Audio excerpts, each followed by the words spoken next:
அருளியது பன்னிரு திருமுறைகள். இதெல்லாம் தோத்திர நூல்கள். இதெல்லாம் என்ன நூல்கள்? தோத்திர நூல்கள். இதுவும் தமிழ் வேதம் தான். சாத்திர நூல்கள் இருக்கு. மெய்கண்டார் எப்படி சமயக்குறவர் நால்வரோ அதுபோல சந்தானக்குறவர் நால்வர். இந்த சாத்திர நூல்கள் இருக்கு இல்லைங்களா, அதுல ஒண்ணு சிவஞான போதம். அந்த சிவஞான போதத்திற்கு இவர் உரை எழுதியிருக்கிறார். நம்முடைய சைவ சமயம் சைவ சித்தாந்தம். இந்த சைவ சித்தாந்தம்னா சரியை, கிரியை, யோகம், ஞானம், இப்படி வாழ்வாங்க. அப்ப இந்த சைவ உணவு பழக்க வழக்கம்ங்கிறது ரொம்ப முக்கியமானது.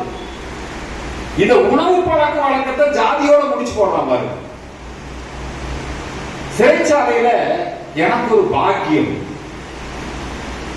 நான் கோவையிலே வ.உ.சி. ஐயாவை வைத்திருந்த அறையில கொண்டு போய் என்ன வச்சுட்டாங்க.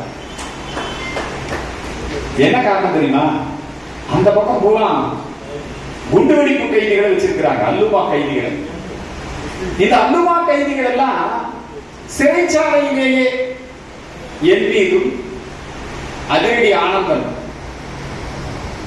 இந்த ரெண்டு பேர்த்தையும் எப்படியாவது ஏதாவது பண்ணணும்.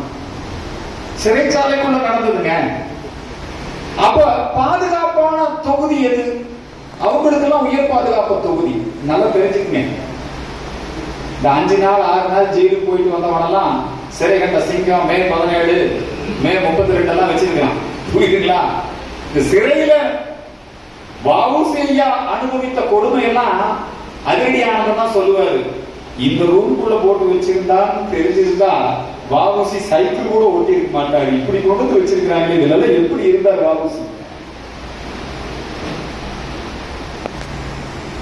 அந்த சிறையில எங்களை ஏதாவது பண்ணணும், எங்க மனதை புண்படுத்தணுங்கிறதுக்காகவே பாட்சா அவங்களுக்கு மாட்டுக்கறி சமைக்கிற அதுல இருந்து எங்களுக்கு அந்த உணவை சமைப்பாங்க. அதை நாங்க எதிர்த்தோம். நாங்கள் இந்துக்கள், தமிழர்கள், சைவர்கள், எங்களுக்கு நீ மாட்டுக்கறி சமைச்சு கொண்டு வரைய இது எப்படி ஒத்துக்க முடியும்னு நாங்க ஒரு நாள் தகராறு பண்ணோம். சிறைக்குள்ளேயே உண்ணாவிரதம் இருந்தோம். அந்த உண்ணாவிரதம் இருந்த போது நாங்கள் தாக்கப்பட்டோம். அதற்கு பிறகு எங்களுக்கு ஆதரவாக எல்லா சிறை கைதிகளும் உண்ணாவிரதம் இருந்தார்கள். அதன் பிறகுதான் எங்களுக்கு தனியாக உணவு சமைத்துக் கொள்ளக்கூடிய அந்த உரிமையை கொடுத்தார்கள். அது மாதிரிதான் வ.உ.சி. ஐயாவுக்கு முதல்ல நல்ல சோறு போடல. வ.உ.சி. ஐயாவுக்கு கொடுத்த உணவெல்லாம் பாத்தீங்கன்னு வச்சுக்கங்க, அவருடைய எடையே குறைஞ்சு போச்சுங்க. உயிர் போய்விடும். அவருக்கு கொடுக்கப்பட்ட வேலை மிக கடுமையான வேலைகள். மாடு எடுக்கிற செக்க இவரை வச்சு நீங்க அதை போய் பார்க்கணும். கோயம்புத்தூர்ல அதெல்லாம் இருக்குது. கோயம்புத்தூர்ல எங்க ஐயா அவர் பெரிய புராணத்துக்கு உரை எழுதினவர் சிவகவி சி.கே. சுப்பிரமணிய முதலியார். சரிதானமா? அவங்க வீடு இருக்கணும். எங்க பேருக்கு பட்டி பெருமான் கோவிலுக்கு அவர்தான் யானை வாங்கி தந்தவர். மிகப்பெரிய வழக்கறிஞர்,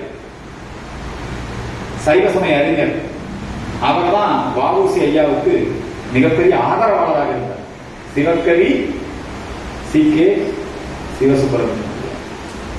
அவர் என்ன சொல்றாருன்னா, வ.உ.சி. ஐயாவுடைய கைகளிலும் கால்களிலும் விலங்குகளை போட்டு குதிரவண்டி ஓட்டும்பா. இப்போ அதெல்லாம் மாறிடுச்சுமா. அவரே சொல்லுவார். அப்படியே அந்த தெருவில் கோர்ட்டுக்கு அவரை இழுத்துட்டு போவாங்க வாயில. அவருக்கு கடுமையான வேலைகள் கொடுப்பாங்க. சரிங்க. ஆங்கில அதிகாரிகள் அவரை துன்புறுத்துவாங்க. ஒரு சிறை கைதி அவரை வணங்கினான் என்கிற காரணத்திற்காக